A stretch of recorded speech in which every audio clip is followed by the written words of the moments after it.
on the line we have with us the Deputy Chief of Investigation, Yonkers PD, Mr. John how do you say that? Monaco. Monaco, yes. It's Joe. Joe. Sorry. Close enough, yes. Thank you. I'm sorry. Chief, about welcome to the show. Yes, and thank you for taking calling time in. out and filling in for the big chief, but who's always coming on and serve some time. But anyway, congratulations, man. I'm looking at your resume Amazing here feat. as you rose through the ranks and learning a little about you real quickly. And you've done some great things for the community as well as the police department. And as I said, raising up through the ranks now as deputy chief, and a lot of investigation work seems to be your forte as investigator. Yes. Well, thank you for having me on this morning, and I feel like Commissioner Mueller's stunt double. But he does send his regards. He's actually giving a presentation to the FBI National Academy this morning. Mm-hmm. And speaking about the FBI, you spent a little FBI training yourself, right? I do, yes. I'm a FBI-trained hostage negotiator. Yes. Mm-hmm. Oh, that's cool. Yeah, and when I was with corrections, I was trained in hostage negotiation. Luckily, I was never able to have to do it, but it's something. It's an art that you really got a lot of responsibility in, and you never know what who has a gun, who has a weapon, who has people. How many, and what the issue is. It's a lot of responsibility and takes some patience and good training. Absolutely, yeah. It's a decentralization is the way we police these days. So it's hostage negotiation and crisis negotiation is front and center, and how we police these days. Mm-hmm. And I see you have a little experience on both sides. You were a union man, and now, of course, as a chief. And so you know what's happening behind the scenes and what the police officers, men in blue, really need.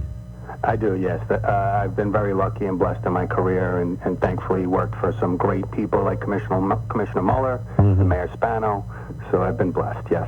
And Chief, now we're celebrating, I guess, celebrating life with a unique. Tani, tell the Chief all about it. Well, he can tell us all about it. Yeah, well... Yeah, you want to tell us all about that? It was sure. Amazing heroism at its best. And as I was saying to Tanya, and the training kicks right in. You don't think twice, that's why you constantly need training in law enforcement, fires, and stuff like that, because it kicks right in, and in this case, it was saving that baby, lifting up that car, amazing feat. Tell us all about it. So I actually learned about this incident probably very similar to how most of us learned about it on the news. I happened to be away on vacation. I got a phone call. I turned on the television, and it was being broadcast. So on the morning of July 23rd, it was a Friday morning. It was early, about 8:30 a.m. Two police officers, Officer Paul Samuedny and Officer Rocco Fusco, were getting their breakfast in a bagel store on Lake Avenue in Yonkers in the 4th Precinct.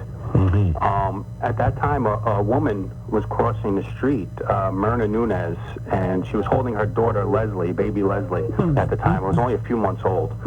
A male was driving a vehicle and turned onto Lake Avenue, striking the mom and her baby, carrying them on the hood of the car, and crashing through the front doors of a barbershop on Lake Avenue.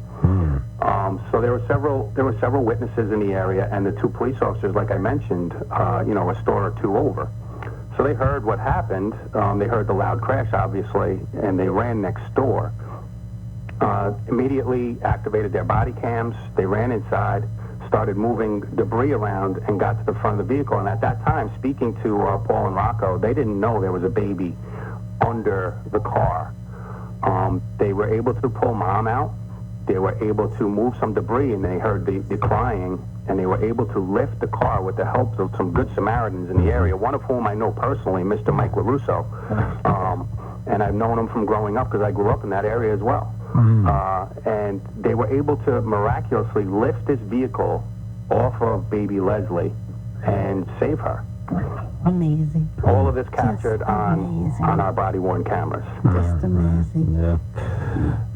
Just a great, amazing human interest story. And again, of Great course, Yonkers PD and the community come together to work real quick on something like that. Absolutely. It's just amazing. And that's what Commissioner Mueller said at the press conference last week. It's funny, in other areas, in other towns and cities, you'll see people pull out their phones and start videoing. Yeah. But in Yonkers, we have such a relationship with our community that what they did was put their phones back in their pockets and help lift a vehicle off a baby. And they saved a life. Yeah, just amazing stuff. Real, I just giving me the chills. That must have been something.